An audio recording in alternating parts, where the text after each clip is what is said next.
안녕하세요. 아내 때문에 인생이 망가진 40대 남성입니다. 결혼에 실패한 뒤로 인생을 완전히 말아먹고 아직도 충격에서 벗어나지 못하고 아들 하나 데리고 아무 희망도 없이 살고 있습니다.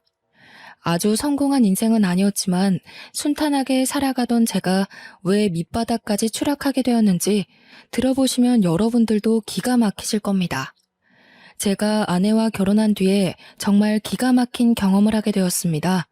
아내가 저 몰래 다른 남자에게 시집을 가버렸는데요.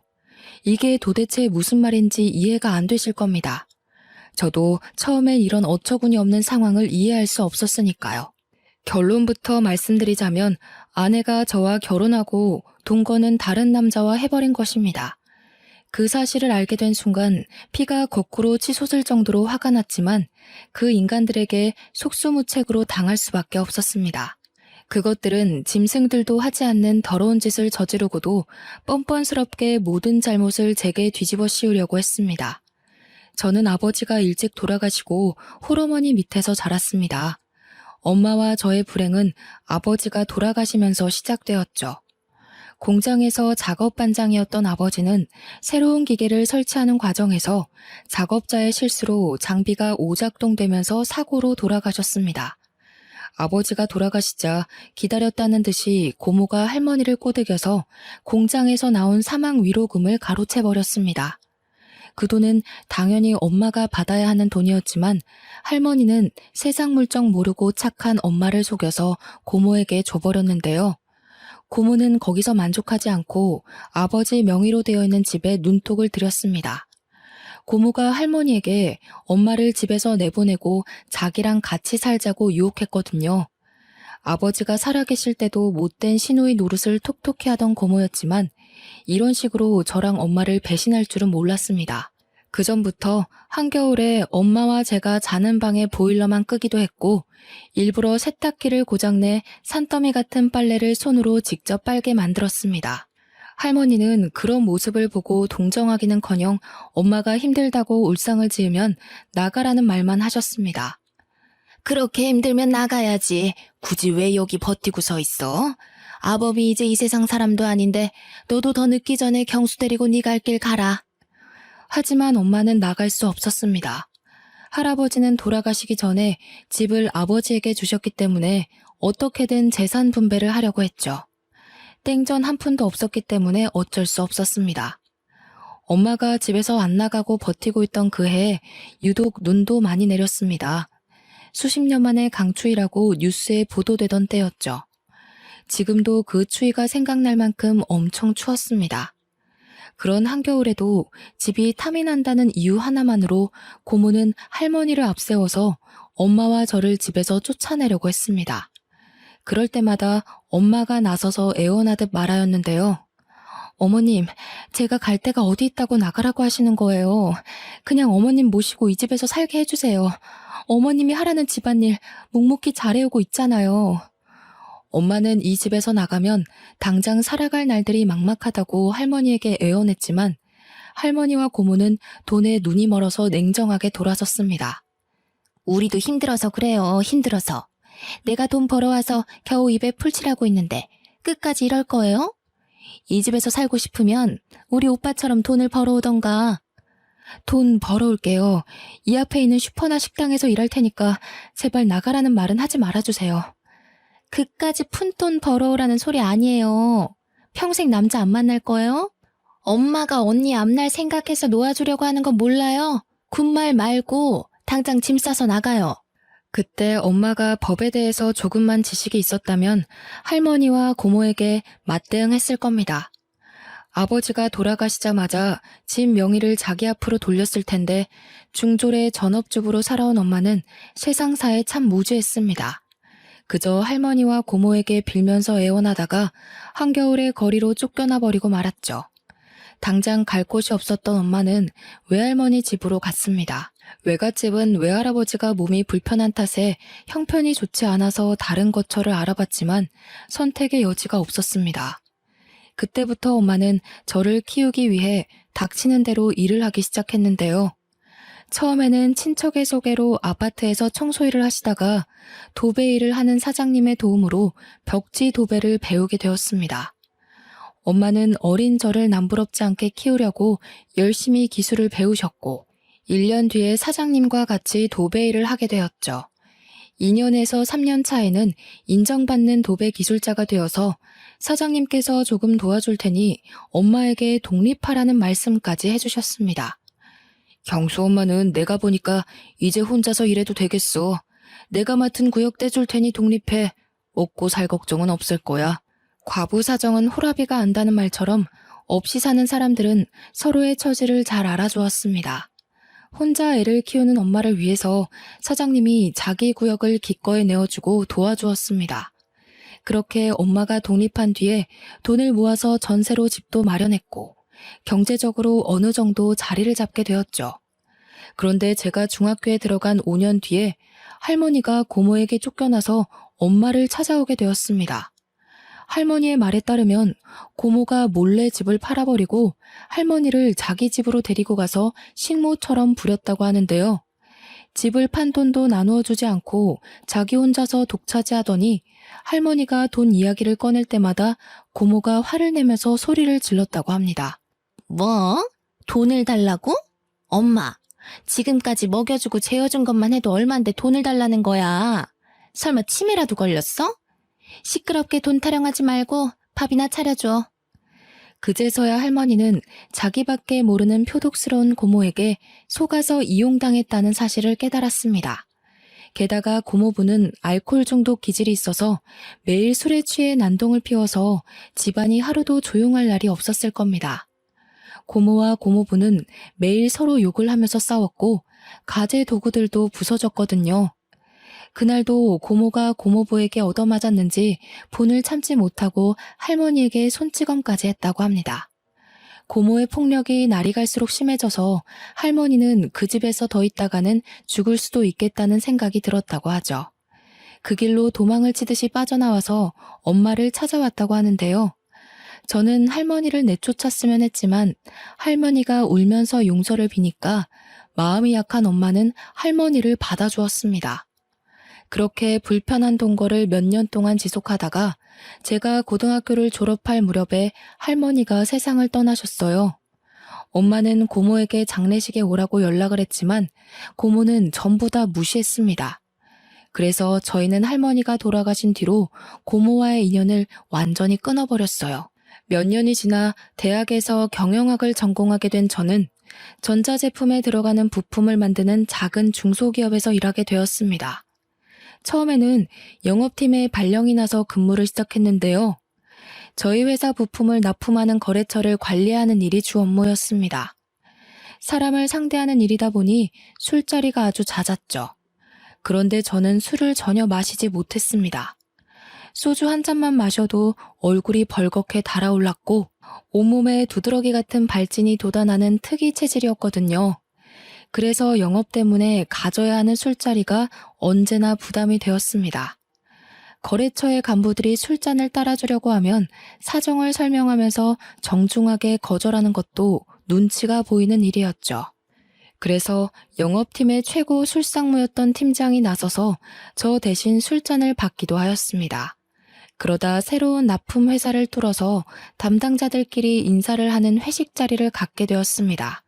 새 거래처의 팀장이 술고래에 융통성이라고는 전혀 없어 보이는 깐깐한 사람이었는데요. 그날도 저한테 술잔을 쥐어주며 술을 강요하기 시작했습니다. 오호, 세상에 술 못 마시는 사람이 어딨어? 그러지 말고 한 잔만 받아. 한 잔 마신다고 죽어? 죽냐고. 아이 얼른 마셔보래도. 팀장이 술에 취해서 제가 하는 말을 귓등으로도 듣지 않았습니다. 결국 더 이상 거절하지 못하고 술을 마셨는데 팀장이 계속해서 술을 권하더라고요. 결국 얼굴과 목에 심한 두드러기가 돋아올라서 힘이 들었습니다. 제가 병원에 가야 할 것 같다고 말해서 저 때문에 술자리 흥이 박살나고 말았죠. 이 일을 계기로 영업팀장과의 면담 자리에서 다른 부서로 보내주겠다는 말까지 듣게 되었습니다. 경수, 너 저번에 보니까 안 되겠더라. 우리 부서가 술자리에 꼭 참석해야 하는데 술을 못 먹으니까 영 분위기가 안 잡히더라. 너도 힘들었지? 적성에 안 맞는 것 같으니까 적당한 부서로 옮겨줄게. 여기서 거절하고 버티고 있을 수 없어서 우선 알겠다고 했는데요. 얼마 후에 회사의 회계를 맡은 부서로 발령을 받게 되었습니다. 늘 숫자와 씨름해야 하는 머리 아픈 업무였죠. 면접 볼 때 회계 공부를 한 적이 있다고 말한 걸 기억하고 있었는지 비전공자인 저보고 직접 부딪히면서 일해보라고 하더군요. 중소기업은 다 똑같은 것 같습니다. 사람이 안 구해지는 것 같으니까 아무 인력이나 집어넣어보고 아님 말고 식이었는데요. 다행히 회계 공부에 흥미가 있었던 저는 공부를 하면서 회사를 다녔습니다.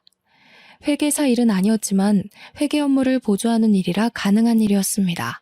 그러다 저희 회사와 계약을 한 회계사가 건강이 안 좋아져서 그만두었고 대신 다른 젊은 여성 회계사가 배치되었습니다. 분기 결산이나 회계 감사를 하는 때가 되면 소연 씨라는 여성 회계사와 제가 밤을 새가면서 장부를 맞춰보고 회계 보고서를 만들었죠. 그렇게 사이가 친해지다 보니 소연 씨가 다른 회계사들과 참 다르다는 느낌을 받았습니다. 전임 회계사는 모든 업무를 제게 떠넘기고 자기는 형식적으로 검토만 하고 사인했거든요. 그러다가 문제가 생기면 책임을 전부 제게 떠넘겼습니다. 하지만 소연 씨는 엄청난 양의 회계 관련 문서들을 같이 검토했고 의문점이 생기면 제게 물어보면서 보고서를 만들었습니다. 저는 저보다 좋은 대학을 나오고 똑똑하지만 한편으로 검소한 소연 씨가 마음에 들었습니다. 제가 마음의 문을 여니 소연 씨와 업무 외의 사적인 대화도 하게 되었는데요. 소연 씨에게 왜 30이 되도록 사귀는 남자가 없는지 궁금하다고 물으니까 분위기가 이상해지더라고요. 소연 씨는 사귀는 사람 없어요? 남자라면 누구나 소연 씨를 좋아할 텐데 왜 아직 싱글로 남아있는지 모르겠네. 예전에 결혼을 약속한 사람이 있었는데 사고가 있었어요. 지금은 이 세상 사람이 아니에요. 소연 씨에게는 대학 시절부터 사귀던 애인이 있었는데 사고로 세상을 떠난 것 같더군요. 대학교 1학년 때부터 같은 과 선배와 사귀면서 결혼을 약속했었다고 합니다. 그런데 결혼식 한 달을 남겨두고 등산에 갔다가 사고를 당해 허망하게 죽었다고 하네요. 그 말을 해주면서 소연 씨의 낯빛이 무척이나 어두워졌습니다. 그 뒤로 남자를 만난 적도 없고 열심히 일만 하면서 살아왔네요. 이제 더 이상 누굴 만날 자신이 없어요. 상처받을까봐 무섭기도 하고. 아니에요, 소연 씨. 굳이 결혼은 안 하더라도 연애는 해야죠. 소연 씨라면 좋은 사람 만날 수 있을 거예요. 저는 이미 소연 씨에게 호감이 있는 상태라서 오히려 트라우마를 보듬고 치유해주고 싶었습니다. 제가 그 후로 적극적으로 저녁 먹자고 하고 주말에도 만나자고 하니까 조금씩 호감을 보이면서 닫혀있던 마음의 문을 열기 시작했습니다. 그렇게 몇 달이 지났을까요? 정식으로 교제를 시작하면서 큰 문제가 생기기 시작했습니다. 소연이 부모님이 대학 교수이셨거든요. 게다가 소연이가 외동딸이라서 저를 엄청 안 좋아하셨습니다. 하긴 대학 교수 집안이 아니더라도 별 볼 일 없는 저를 사윗감으로 못마땅하게 생각하는 건 당연한 일이었죠. 하지만 소연이는 끝까지 저를 포기하지 않고 시댁으로 끌고 가 결혼을 전제로 만나는 걸 허락받으려고 하였습니다.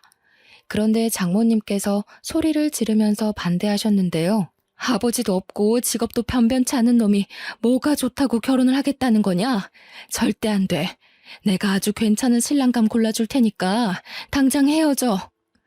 장모님께서 자기 눈에 흙이 들어가기 전까지 절대 결혼을 허락할 수 없다고 폭언을 내뱉으셨습니다. 서로에 대한 사랑 하나로 인연을 버텨왔지만 장모님께서 저랑 헤어지지 않으면 호적에서 파버리고 의절하겠다는 경고를 하셔서 저희 사이도 멀어졌죠. 그날 이후로 연락이 뜸했다가 수연이가 먼저 연락해서 헤어지자고 하였습니다. 우리 이제 그만 정리해야 할 것 같아. 이렇게 부모님이 반대하는데 결혼하면 불행할 거야. 그러니까 오빠도 더 이상 나 만나려고 하지 말고 좋은 사람 만나. 예견했던 일이었습니다. 수연이가 눈물을 흘리면서 말하길래 가만히 고개를 끄덕이다가 등을 돌렸죠. 어차피 소연이와 저는 어울리지 않았습니다. 몇 달 뒤에 집안 배경이 좋은 변호사를 만나 결혼했다는 소식을 들으니까 저랑 어울리지 않는 여자였다는 생각이 더욱더 강력하게 들더군요.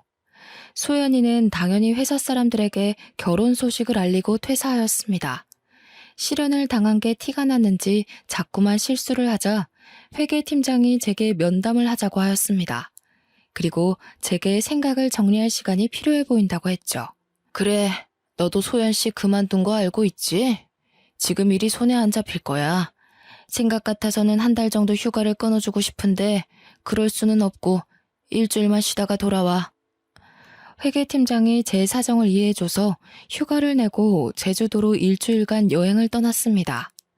제주도에 도착해서 숙소에 짐을 풀고 근처 식당으로 들어갔는데요.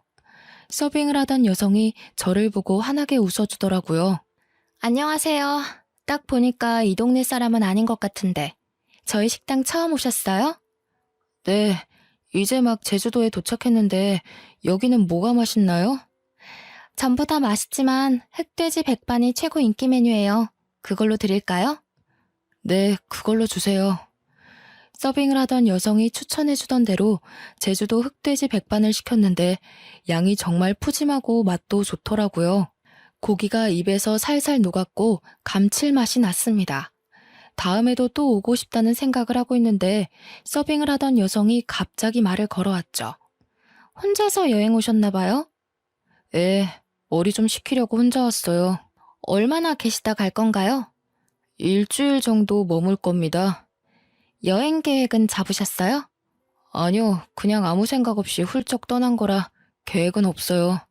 그럼 제가 가이드 해드릴까요? 예? 갑자기요? 오늘 처음 본 손님의 여행 가이드를 해주겠다고 나서니까 당황스럽더군요.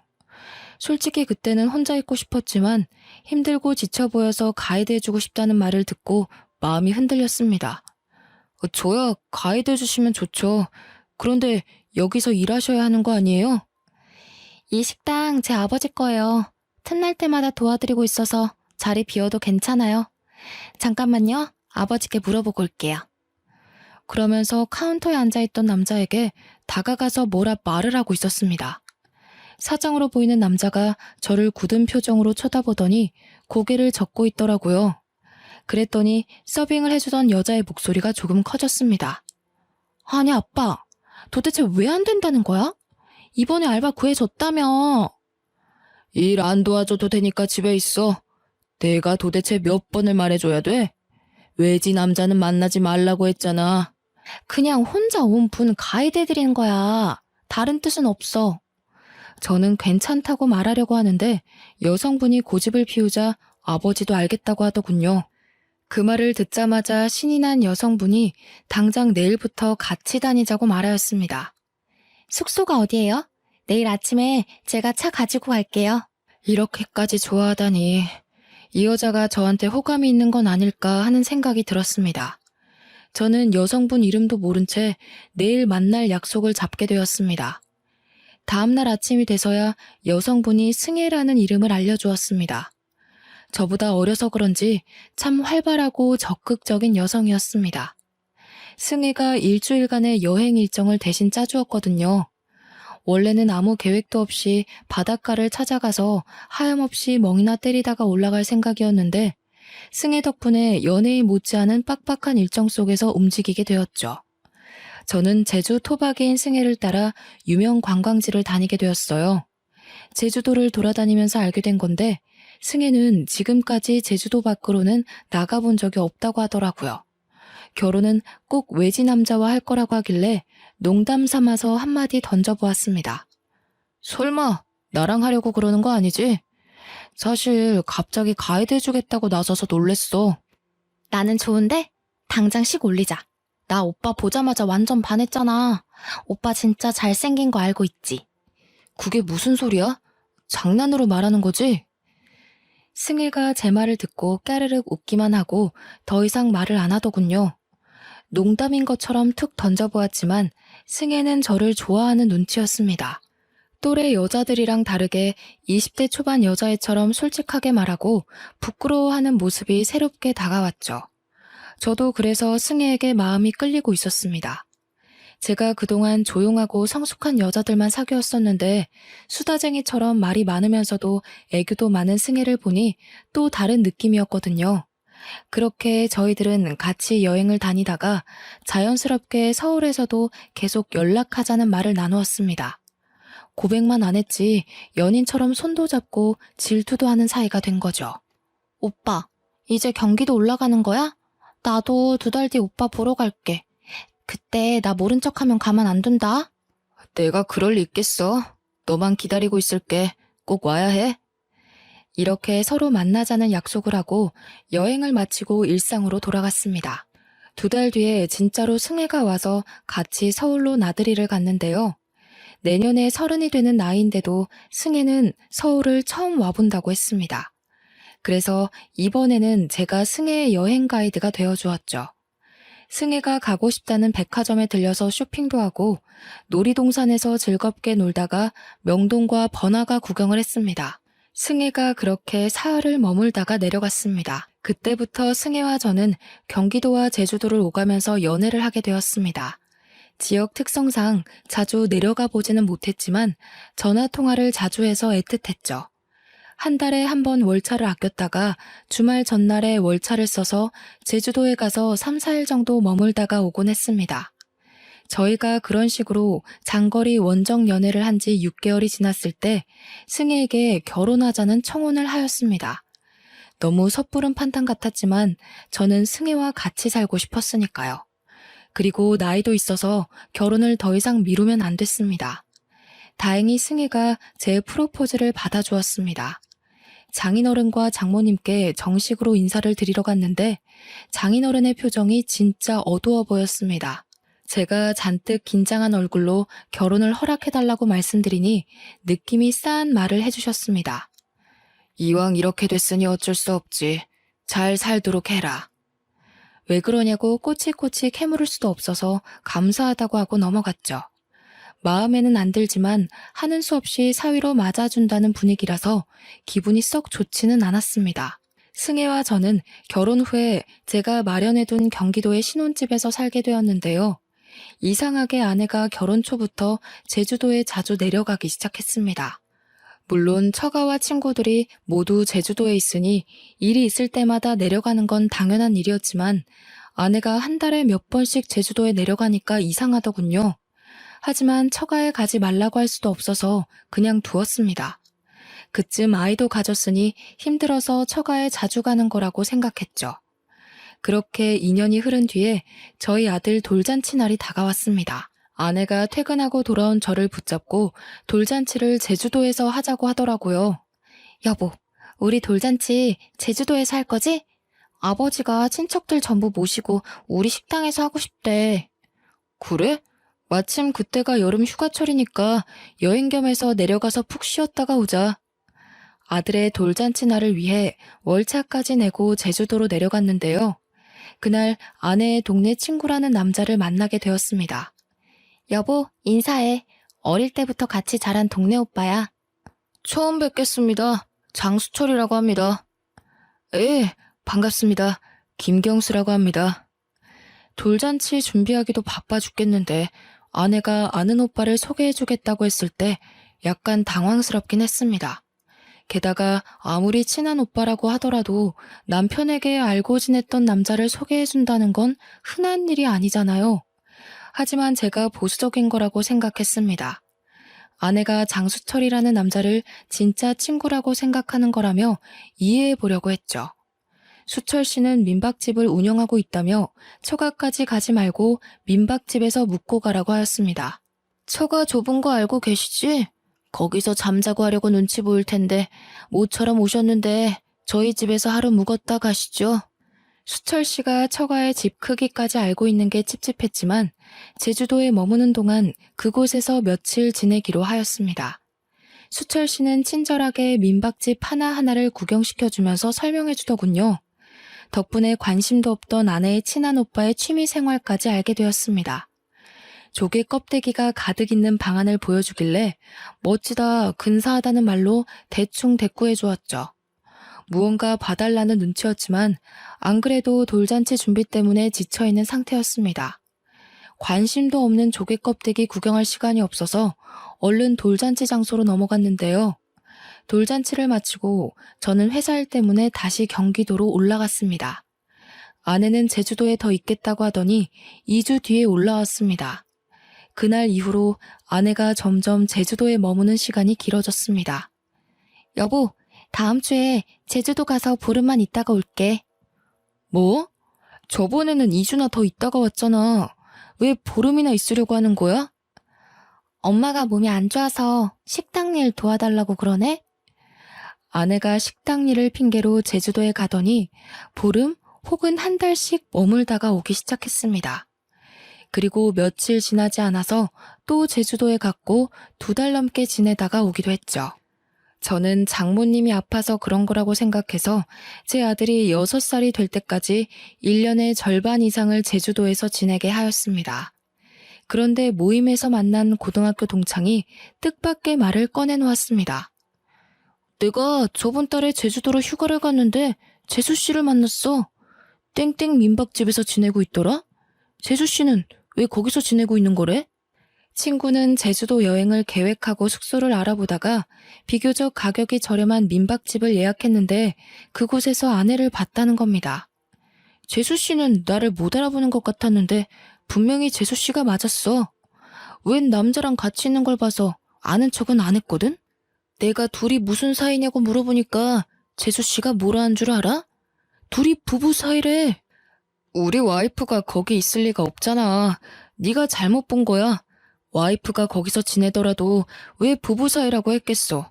우리 와이프 얼굴 까먹은 거 아니야? 저는 친구의 말을 끝까지 믿지 않았습니다.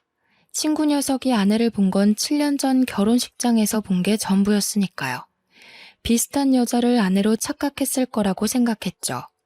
그런데 동창 녀석이 저를 붙들고 확인해보라고 난리를 피웠습니다.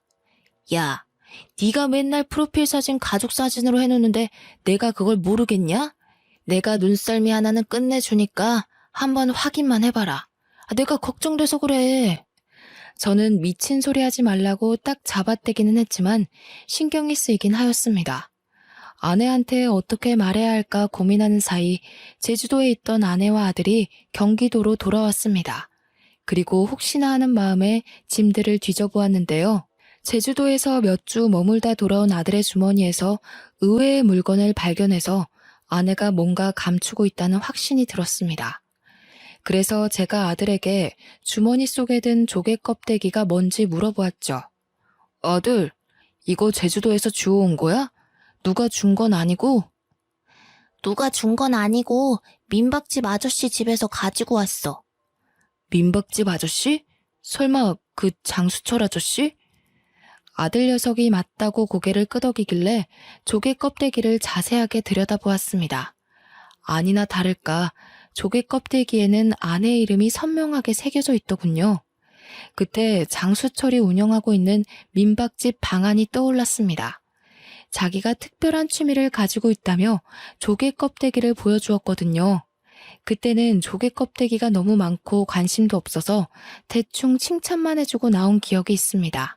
그런데 이런 조개 껍데기를 떡하니 두고 저한테 구경을 시켜주었다니 아주 저를 농락한 셈이었죠. 그래서 저는 둘의 사이는 보통 사이가 아닐 거라고 생각했습니다. 저는 아들에게 제주도에서 어떻게 지내왔는지 자세하게 물어보았는데요. 아들의 입에서 충격적인 말이 나와서 지금도 잊을 수가 없습니다. 제주도 가면 항상 그 아저씨 집에서 지냈어. 나는 맨날 딴 방에서 잤고 엄마는 맨날 그 아저씨랑 자는 것 같던데? 아들의 말을 듣는 순간 하마터면 욕설을 내뱉을 뻔했습니다. 민박집을 하고 있는 그놈은 아내와 친한 오빠가 아니라 내연남이었던 거죠. 아내는 제주도에 살고 있는 내연남을 만나기 위해 거짓말을 하고 제주도에 갔던 것입니다. 그것도 아들을 데리고 장수철이 지내고 있는 민박집에서 동거를 했다는 사실을 알고 분노가 치밀어 올랐습니다. 당연히 아내에게 가서 왜 이런 짓을 저질렀냐고 따졌는데요. 아내가 처음에는 무슨 말도 안 되는 소리를 하냐며 아니라고 펄쩍 뛰었습니다. 그랬더니 아들놈이 고개를 갸웃거리며 진실을 이야기해주더군요. 엄마, 왜 거짓말을 해? 그 아저씨 민박집 아니면 안 된다고 했잖아. 내가 할아버지 집에 가자고 해도 아저씨 집에 가서 사랑한다고 뽀뽀도 하는 거 봤어. 엄마가 나한테 아빠도 사랑하고 아저씨도 사랑한다고 해놓고 거짓말하면 안 돼. 아들의 말을 듣고 저는 화가 치밀어 올라 얼굴이 빨개졌고 아내의 얼굴에서는 핏기가 사라져가고 있었습니다. 저는 아들에게 방에 들어가 있으라고 한 다음에 아내의 뺨을 후려갈겼죠. 네가 진짜 제정신이야? 애를 데리고 다니면서 바람을 피워? 어떻게 자식이 보는 앞에서 그런 더러운 짓을 해? 네가 그러고도 인간이야? 아니, 그렇다고 뺨을 때려? 당신 미쳤어? 정우한테도 이런 식으로 알아냈지? 정우가 말할 애가 아닌데 이상하게 당신한테 다 말했더라. 설마 정우 때렸어? 너야말로 머리가 어떻게 된 거 아니니? 내가 정우를 때렸겠어? 정우가 당신 바람 피는 거 보고 정 떨어져서 나한테 털어놓은 거겠지. 우리 정우가 그럴 리 없어. 당신이 자꾸 때리니까 거짓말까지 한 거겠지. 나 정우 앞에서 떳떳해. 당신이 나한테 이럴 자격 없다고. 뭐? 그러면 상간남 소송이랑 이혼 소송 둘 다 시작해봐? 네가 그렇게 떳떳하면 판사님한테 물어보자. 누가 더 떳떳하나? 그래, 그렇게 하자. 증거도 없는데 무슨 수로 소송을 해? 당신 진짜 또라이 아니야? 또라이? 그래, 또라이가 뭔지 보여줄게. 비키라고. 당신이 잘못할 때까지, 털어놓을 때까지 다 거덜낼 거야.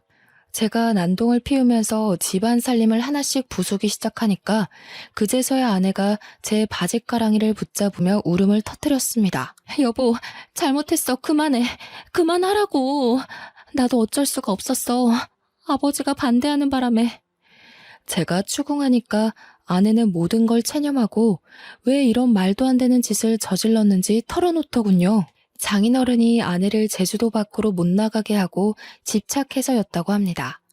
아내는 섬이 답답하고 싫어서 육지로 나가고 싶다고 하자 장인이 바로 반대했죠. 승혜, 네가 육지로 나가버리면 이 식당은 누가 운영하니? 뻘소리 하지 말고 넌 수철이랑 결혼해서 식당 물려받을 생각이나 해라. 아빠, 난 누가 뭐라 해도 서울로 갈 거야. 수철 오빠랑 결혼해도 서울로 갈 거라고. 뭐? 서울은 무슨 서울이야? 네가 서울에서 살 돈은 있어? 아빠도 돈이 없어서 서울은 안 된다고 했잖아. 아니, 내가 되게 만들 거야. 꼭 이 지긋지긋한 제주도 빠져나갈 거라고.